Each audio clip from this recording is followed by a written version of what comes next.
우리가 지난 시간에는 마태라는 사람이 부름을 받는 그런 장면을 함께 살펴봤었습니다. 마태는 부름의 저자이지요. 그리고 예수님의 12 제자 중에 한 사람입니다. 예수님의 제자 중에 한 사람이고 또 이 신약 성경을 시작하는 이 복음서, 이 멋진 복음서를 기록한 그런 사람에 관해서라면 성경에 좀 기록이 좀 많을 것이다 라고 생각할 수 있는데 그렇지 않고 그에 관한 이야기는 오늘 이 내용이 오늘 이 사건이 전부입니다.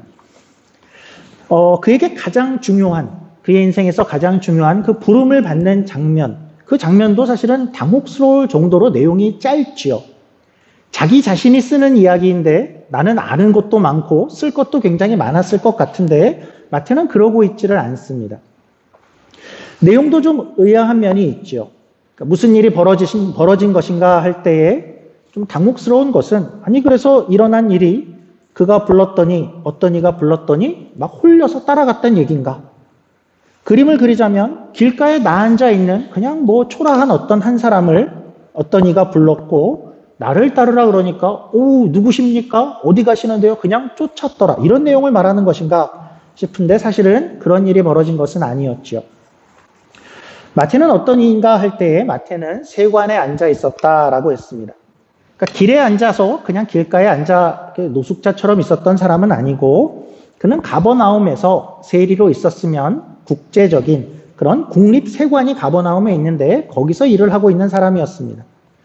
그러니까 저 밑에 애굽에서 올라오고 또 지중해를 건너서 상인들이 가져오는 물품들이 이제 그 이스라엘의 주요 교통로를 따라서 저 다메섹과 시리아 내륙으로 들어갈 때에 그 유충지에 위치한 그 세관이어서 그 세관에서 이제 일을 하고 있는 그런 사람이었고 우리가 생각을 해보자면 그런 정도에서 일하고 있는 그런 사람, 그런 마태라면 마태는 아마도 유대인이 쓰고 있는 히브리어나 아람어는 물론이고 그 당시 세계에서 쓰고 있는 헬라어든지 로마가 쓰는 라틴어도 아마도 그가 할 수 있었을 것 같습니다.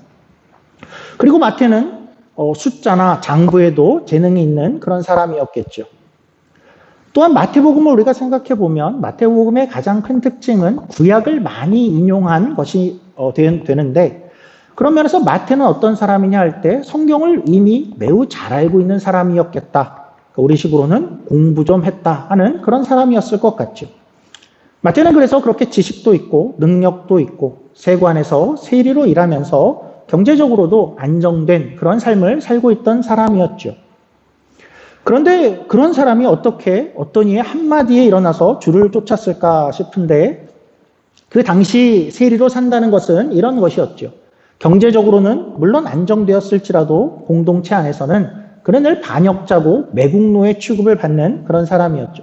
로마에 부역하는 이 어떤 경멸의 눈초리를 받는 그런 세리들이었고 또 하나님 나라를 반대하는 세력의 편을 들다 보니 로마의 편을 들다 보니 신앙적으로도 가장 죄인인 사람의 대표가 세리였습니다. 그래서 당시 속담에는 깊은 산에 들어가면 사자를 조심하고 길가에서는 지독한 세리를 조심하라라는 속담이 있을 정도였다고 합니다. 그 마태는 세리로서 그 당시의 삶을 살면서 고민이 많았겠죠. 이웃들의 그 경멸의 눈초리 그런 시선을 받아야 됐고 세리들과 부딪히는 것조차도 부정타하고 피하는 사람들 사이에서 살아가는 것이 만만치 않았을 것입니다. 그런 삶은 어땠을까요? 마태가 만약에 혹시나 아이라도 있었으면 아이가 학교에 갔는데 다른 아이들이 야 쟤네 아빠 세리래 놀지마 그런 삶은 어땠을까? 마태는 또 신앙적으로도 성경을 잘 알고 있는 사람이다 라고 말씀을 드렸는데 그럼 분명히 그는 세리의 삶을 살면서 이것은 하나님의 뜻이 아닌데 성경대로 사는 삶이 아닌데 이렇게 그냥 현실에만 타협해서 사는 삶이 과연 맞는 삶인가 하는 그런 인생의 고민이 많았겠죠. 그런 그가 하필이면 예수님의 주 사역지인 가버나움에 살고 있었죠. 그래서 그는 이제 예수님의 소식을 많이 듣고 있었습니다. 기적과 가르침, 놀라운 분이 있다라는 소식을 듣고 있었죠. 그러면서 그는 그 인생의 고민 가운데에서 저 예수라면 나의 삶에 어떤 다른 길을 제시할 수 있지 않을까? 저 예수라면 나의 삶도 나의 문제도 좀 해결받지 않을까라는 생각은 했었겠지만 아마도 세리로서 군중들 앞에 나서거나 구주를 따르겠습니다, 주님을 따르겠습니다 나서는 것은 쉽지 않은 그런 상황이었겠죠. 그때 예수님이 부르신 것이죠. 그러니까 기회가 온 것이죠. 그러니까 우리식으로 생각을 하면 우리의 삶이 너무나도 인생이 무겁고 이렇게 사는 것이 맞는 것인가? 이 삶이 전부란 말인가? 인생을 인생답게 살 수는 없을까 하는 그런 고민 가운데 있을 때에 누군가가 와서 야, 교회 가자. 그렇게 이야기한 것과 비슷하죠. 그래서 이 한마디는 마태에게 있어서 나를 따르라. 이 한마디는 짧은 한마디지만 마태에게는 청천벽력과 같이 그의 심금을 울리는 그런 말씀으로 들렸을 것이고 그 울림 가운데 그는 너무 이제 기뻐하게 되었죠. 인생에 있어서 전혀 다른 삶을 살 수 있겠다라는 기대가 있었을 것이고 그 기쁨이 너무 커서 그는 얼마나 기뻤는지 직장을 잃었는데 사표를 냈는데 잔치를 벌이죠. 그 잔치의 손님으로 이제 예수님과 제자들을 먼저 불렀습니다. 그리고 나서 그는 세리들을 부르죠. 그러니까 우리가 교회에 나오기 시작해서 목사님과 집사님들 이렇게 부르는 것은 이해가 되는데 왜 예전 동료들을 부를까 할 때에 혹시나 마태는 이런 것은 아닌가? 마태는 새 삶을 살기로 했지만 그렇게 단호한 것은 아니었지 않았을까? 아마도 지금의 이 삶과 예전의 삶을 양다리를 걸치고 완전히 과거를 끊지는 못하고 미련을 가지고 살려고 했을까 하고 생각할 수 있지만 그렇지는 않고 마태의 입장에서는 두 가지 의미가 있어 보이죠.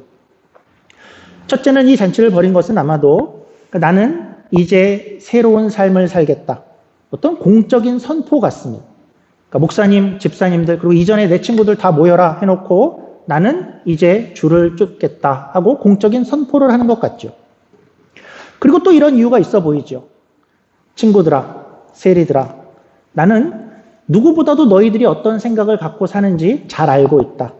너희도 나 같은 인생의 고민을 갖고 있을 텐데 나는 이제 줄을 쫓기로 했다. 너희도 한번 예수님을 가까이 보고 생각해봐라. 이분이라면 우리의 인생을 조정할 만한 그런 가치가 있고 따를 만한 그런 분이 아니겠는가 하고 초청을 한 것 같죠. 그래서 이 잔치에서 이제 가장 유익을 보는 사람들은 이 친구들이 되죠. 마태 덕분에 많은 세리들이 예수님을 만나게 되었습니다. 그런데 이 행복한 자리에, 좋은 자리에 꼭 그런 사람들이 있죠. 좋은 날 꼭 초를 치는 사람들, 좋은 날 꼭 재를 뿌리는 사람들이 있습니다. 누구죠? 이제 바리새인들이라고 합니다. 이제는 이들이 이렇게 등장하는 것이 별로 놀랍지도 않지요. 늘 바리새인들은 이런 모습으로 예수님 앞에 등장을 합니다. 꼬투리를 잡고 또 반대를 하면서 그런 특기를 가진 사람들로 오늘도 등장을 하고 있죠. 뭐라고 하는지 한번 보시죠. 우리 성경과 주보를 통해 한번 보시죠. 11절 말씀입니다. 바리새인들이 이렇게 이야기를 합니다. 11절입니다. 바리새인들이 보고 그 제자들에게 이르되 어찌하여 너희 선생은 세리와 죄인들과 함께 잡수시느냐. 무슨 의미이죠? 이들은 왜 나와서 이렇게 딴지를 걸고 있나요? 야, 니네들 이렇게 기쁜 자리가 있고 좋은 자리가 있으면 우리를 초대해야지 왜 초대를 안 했냐? 그래서 삐졌을까요? 맛있는 거 있는데 왜 우리를 안 불러? 네, 그런 것 같지는 않고 이 바리새인들 입장에서는 이 모양새가 아주 신앙적으로 그리고 교리적으로 율법적으로 사실은 말도 안 되는 장면으로 여겨졌기 때문입니다. 그러니까 그들의 입장에서는 이 잔치를 시기해서는 물론 아니고 어떤 유대인의 선생으로서 여겨지는 어떤 이가 그래서는 안 되는 그리고 그럴 수 없는 그런 모습을 행하고 있다고 진지하게 생각을 했기 때문에 이렇게 나온 것입니다. 이 바리새인들은 어떤 생각을 가지고 있었냐 하면 당시 유대인들은 그러니까 죄인이나 부정한 자 그들과의 접촉이 그 부정함을 옮길 수 있다라고 생각을 하고 있었습니다. 그래서 가능하면 그들을 멀리하는 것이야말로 내 신앙과 그 정결을 지키는 방법이다라고 생각하고 있었죠. 그래서 혹시나 어디 나갔을 때에도 이방인이나 죄인들과 혹시라도 부지 중에 알지 못하게 접촉이 생겼을까 봐 돌아와서는 손을 씻는 정결의식을 행하는 그런 이들이었죠. 그런데 그런 생각을 갖고 있는데 저자가 저렇게 저 죄인들과 마음껏 같이 있는 것 이런 장면은 그냥 그건 불신앙이고 신앙의 실패다라고 생각을 하고 그렇게 바라보고 있는 것이었습니다.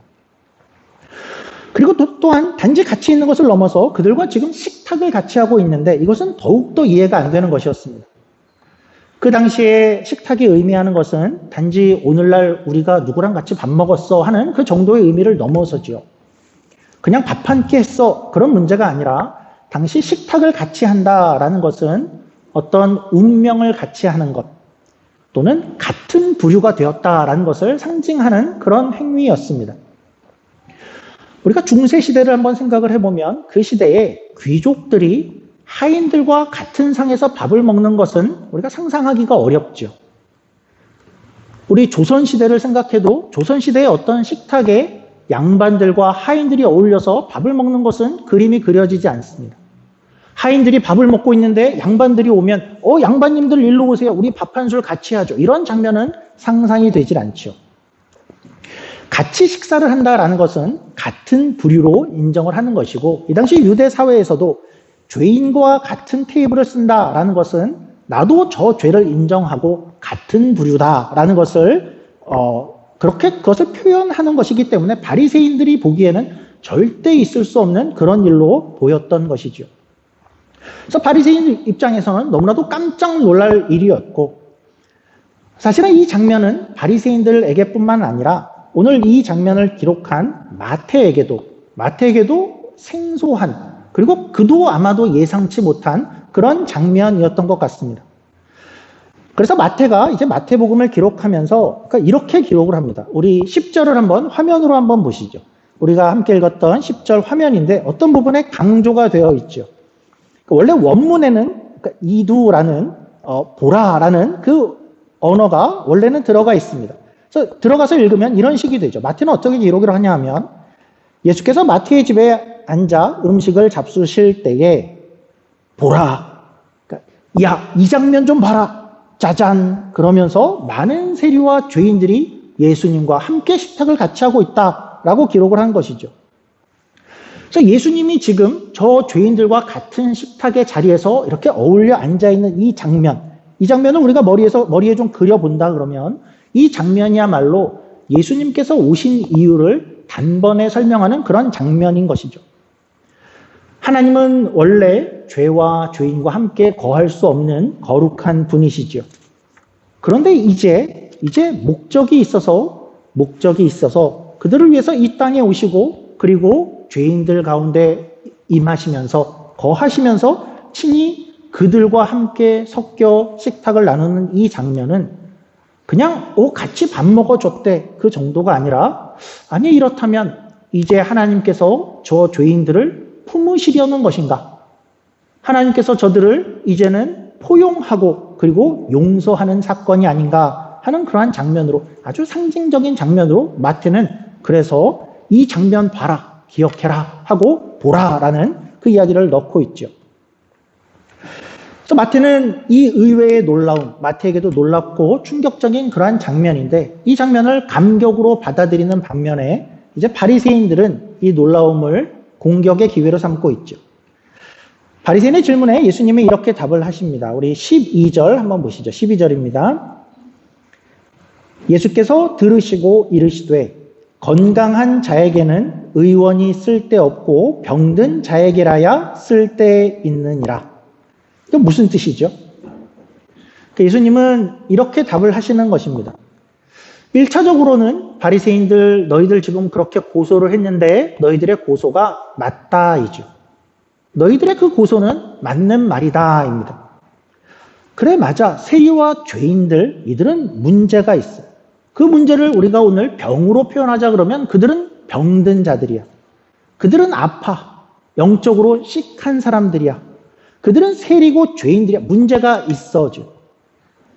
그런데 그렇기 때문에 그래서 그들에게 누군가가 필요한 것 아니냐. 그래서 그들에게는 아픈 자이기 때문에 그래서 의원이 필요하지 않겠냐. 그리고 말하자면 내가 거기에 의원이다. 나는 문제를 고칠 수 있는 자다. 그리고 의사가 그리고 그것을 고칠 수 있는 어떤 사람이 있다면 그 의사는 어떻게 해야 되겠는가? 아픈 사람에게 가야 되는 것. 그들과 함께 구하는 게 당연한 거 아니냐. 의사가 되어서 아픈 사람, 병든 자를 보고서 저들이 무서워요. 저들이 좀 더러운 것 같아요. 그래서 따로 있으면 떨어져 있는 것은 의미가 없지 않냐. 그래서 내가 그들과 같이 있는 것인데 뭐가 문제냐라고 답을 하시는 것이죠. 그리고 이야기는 이제 여기가 끝이 아니죠. 그 장면을 상상을 해보시면 그 자리에는 의사가 있습니다. 그리고 세인과 죄인들이라는 그런 병든 자들이 거기에 있죠. 그런데 그 자리에는 과연 문제가 있고 병든 자들은 단지 이 세리들만 그렇습니까? 거기에 있는 바리새인들은 어떨까요? 그들에게는 예수님이 필요 없을까요? 필요하지요. 그런데 왜 그들은 예수님께 나아오지 못하고 있을까요? 왜지요? 왜냐하면 그들은 스스로 자신들이 건강하다라고 생각을 하고 있었기 때문이지요. 스스로 자신들은 건강하다라고 생각을 하고 있기 때문에 우리는 의원이 필요 없는 사람들이라고 그렇게 여기고 있는 것이죠. 우리는 잘하고 있다.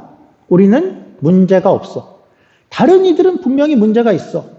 그러나 우리는 전혀 의사가 필요하지 않고 잘하고 있다라고 생각을 하고 있었던 것이죠. 누가복음에 가면 익명의 바리새인과 익명의 세리가 등장을 합니다. 거기서 바리새인이 이렇게 말하죠. 우리 화면으로 누가복음 18장 11절 한번 보시죠.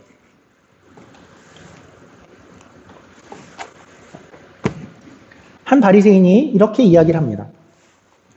바리새인은 서서 따로 기도하여 이르되 하나님이여 나는 다른 사람들 곧 토색, 불의, 간음을 하는 자들과 같지 아니하고 이 세리와도 같지 아니함을 감사하나이다.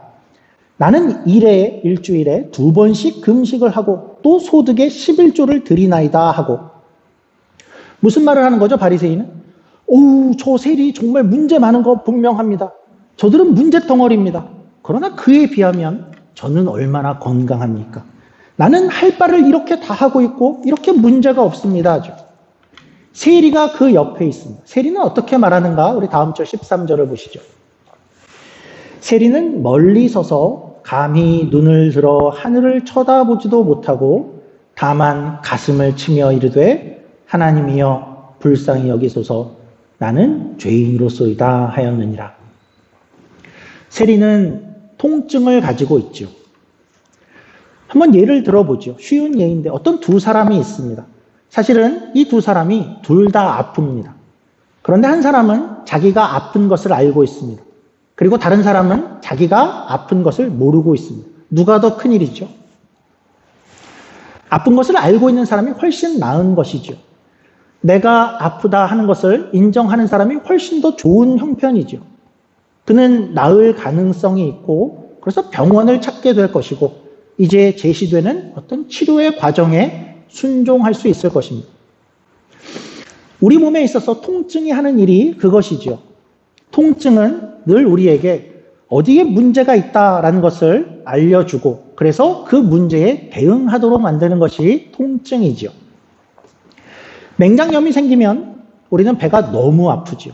큰일입니다. 그러나 그 통증 때문에 우리는 병원을 찾게 되고 병원에 가서 치료를 받고 수술을 받고 의사의 치료를 따라서 그렇게 하고 나면 그러면 살 수 있죠. 그런데 맹장염이 생겼는데 통증을 못 느끼면 그것을 그냥 두면 그 안에서 그냥 터져서 복막염이 돼서 그냥 죽을 수 있죠. 이런 면에서 보면 분명히 통증은 우리에게 유익한 면이 있죠. 통증은 문제가 무엇인지를 알려주는 역할을 하고 통증 때문에 문제에 집중할 수 있고 생각해 보게 되고 그리고 해결책을 찾아 나서게 되는 것이죠. 누가복음에 가슴을 치던 이 세리는 그런 아픔과 그런 통증을 가지고 있었죠. 그리고 오늘 나오는 이 마태도 말하자면 삶의 통증을 가지고 있는 사람이었죠. 인생이 이래서야 되겠는가? 문제가 있다라고 생각을 하고 있었고 그래서 의원이 와서 부를 때에 제가 아픔이 있는 것이 맞습니다 하고 죽게 나올 수 있었던 것이죠. 그러나 대비되는 것이 이 바리새인들은 어땠죠? 어떤 사람이죠? 가장 위험한 사람들입니다. 그들은 아픈데 아픈 것을 모르고 있고 자신이 건강하다, 자신은 아무 문제가 없다라고 생각하고 있기 때문이죠. 사실은 그들에게 그들의 인생에 통증이 없는 것은 아니었을 것 같습니다. 그런데 그들에게는 그 통증을 무디게 하는 것들이 있었습니다. 그것은 제사로 대표되는 어떤 것들이었습니다. 주님은 그래서 이제 이렇게 이야기를 하시는 것이죠. 우리 말씀, 오늘 본문 말씀 13절 보시죠. 13절입니다. 너희는 가서 내가 긍휼을 원하고 제사를 원하지 아니하노라 하신 뜻이 무엇인지를 배워라. 어떻게 제사가 인생의 통증 또 그 문제를 무디게 하고 인식하지 못하게 만드는 것일까요? 우리가 천천히 다시 한번 가보죠. 오늘 이제 이 13절에 예수님의 이 말씀, 이 구절은 구약 성경을 예수님께서 인용한 것입니다. 사실 문맥을 따라가다 보면 이 말씀은 굉장히 엉뚱해 보이기도 하죠. 아니, 생뚱맞게 예수님은 왜 자기가 제사를 원하지 않는다라는 얘기를 여기서 하는 걸까? 그렇게 생각할 수 있죠. 의원은 건강한 자 말고 병든 자에게 필요해. 내가 긍휼을 원하고 제사를 안 원해. 이게 어떻게 연결되는가 싶죠. 이해를 위해서는 이 말씀이 원래 어떤 배경에서 이제 나온 것인가 하는 것을 살펴야 되는데, 당시 바리새인들은 구약에 굉장히 능통한 사람들이었죠. 예수님께서 이 얘기를 하자마자 이건 성경 어디에 있고 어떤 배경에서 한 말씀이야를 그들은 알아챘을 것입니다. 이 말씀은 호세아 6장에 있는 말씀입니다. 호세아의 배경, 문제는 무엇이었냐 하면 늘 하나님을 향한, 하나님 안에서 어떤 영적인 간음, 영적인 매춘이 문제라고 표현이 되죠. 당시 백성들은 분명히 문제가 있었습니다. 그들은 하나님을 사랑하지 않고 있었습니다. 그들에게는 신자로서 그 마음에 인애와 자비와 긍휼과 사랑이 있어야 됐는데 그러한 것이 없었고, 하나님을 사랑하고 이웃을 사랑했어야 하는데 그것에서 멀어져 있었습니다. 그런데 그런 상태에서 그들은 나와서 제사는 꼬박꼬박 드리고 있었죠. 그래서 하나님이 이렇게 말씀하는 겁니다. 야, 니네가 지금 뭐 하고 있는 것이냐? 니네는 도대체 날 뭘로 보는 것이냐? 내가 무슨 희생 제물만, 그런 동물들만 탐하는 그런 신이란 말이냐? 내가 무슨 고기 타는 냄새만 맡으면 즐거워하는 그런 신이란 말이냐? 너희의 생각과 너희의 마음과 너희 중심에는 전혀 그것은 다른 데에 가 있으면서 너희 안에는 자비도 사랑도 인애도 없으면서 너희가 제사만 꼬박꼬박 드린다고 그러면 다 된단 말이냐? 그렇게 생각하는 거냐 하죠. 그래서 그때 내가 긍휼을 원하는 것이지 나는 제사를 원치 않는다라고 말씀하셨죠. 어떤 상황인지 아시겠죠? 물론 제사를 드리는 것 자체는 문제가 아니죠. 그러나 이들은 어떤 상태가 되어져 버렸냐면 그들이 제사를 잘 드리고 있기 때문에, 그들이 할 바를 잘 하고 있기 때문에 그들 안에 진짜 문제, 긍휼과 사랑과 인애가 없는 그것이 문제다라는 것을 오히려 발견하지 못하고 있었던 것이죠. 그들은 자신들을 보면서 우리가 문제가 있다라는 것을 알아챘어야만 하는데, 그들은 거기서 통증을 느끼고 아픔을 느꼈어야 하는데, 그들은 대신에 제사를 열심히 드리고 있고 할 바를 하고 있기에 오히려 그 통증을, 문제를 못 느끼게 만들고 있었다라는 것이죠. 지금 바리새인들이 너희가 그 역사와 똑같다라는 것을 지적하는 것이죠. 너희는 지금 문제가 많아. 마음에 긍휼이 없어. 세리들을 봤어. 죄인들을 봤어. 그러면 너희의 마음이 아파야지. 오히려 그들을 불쌍히 여기고 그들이 아픈 자라면 동정하고 공감해줘야 맞는 거 아니냐. 그리고 그렇지 않다면, 너희가 그런 마음이 생기지 않는다면 너희가 너희 자신에게 문제가 있다라는 것을 거기서 발견했어야 되는 거 아니냐. 내가 문제가 있구나. 나는 하나님을 더 이상 사랑하지 않고 이웃을 사랑하지 않는구나 하는 것을 거기서 깨달아야 되는 거 아니냐. 그런데 너희는 그 통증을 못 느끼고 있다. 왜냐하면 너희는 할 바를 너무 잘하고 있기 때문에. 제사를 드리고 있고, 그것뿐입니까? 이들은 일주일에 2번을 금식하고 있고 11조를 지키고 있고 기도의 시간을 지키고 할 바를 다 하고 있기 때문에 그들의 문제가 문제로 드러나지 않고 너희의 통증을 오히려 무감각하게 만들고 있다 이죠. 그래서 너희는 건강하지 않은데 지금 건강하다라고 생각을 하고 있으니 더 큰일이다. 그 이야기이죠. 우리로 생각하면 어떤 것일까요? 우리가 무언가를 하고 있다, 많이 하고 있다라는 것이 그것을 잘 하고 있다라는 뜻은 아닐 수 있죠. 때로 교회에서 우리가 봉사를 열심히 하고 예배도 잘 참석하고 이렇게 할 바를 하고 있다면 사실은 그런 분들이 더 주목해야 되는 그런 말씀일 것 같습니다. 나는 남들보다 예배를 더 잘 참석하고 봉사도 하고 또 집에 가면 나는 성경도 보니까 그러고 보니까 나는 남들보다 나은 것 같아. 그런 생각이 들기 쉽고 그러게 되면 나는 문제가 없어가 되기 쉽죠. 사실은 하나님은 오늘 우리에게 오늘 다시 이 오늘도 하나님 앞에 우리가 다시 서기를 원하고 우리 신앙을 점검하고 하루하루 우리의 삶이 하나님의 뜻에 맞는가 하는 것을 분별하고 거기서 우리의 삶을 조정하고 자라나고 죄의 문제에 더욱더 민감하게 다시 한번 대처해보고 오늘을 그렇게 살아야 되는데 어쩌면 내가 하고 있는 어떠한 것들 때문에 나는 이만큼은 하고 있지 이 정도면 됐어 하는 그 마음이 어쩌면 더 중요한 신앙의 본질 그것들을 무뎌지게 하고 잊혀지게 할 수 있다라는 것이죠. 오히려 누가복음의 세리는 가슴을 치고 있었죠. 하나님, 저는 어떻게 합니까?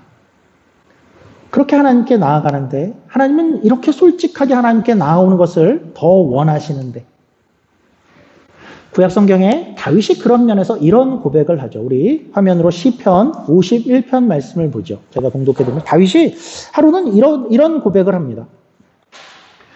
주께서는 제사를 기뻐하지 아니하시나니 그렇지 아니하면 내가 드렸을 것이라.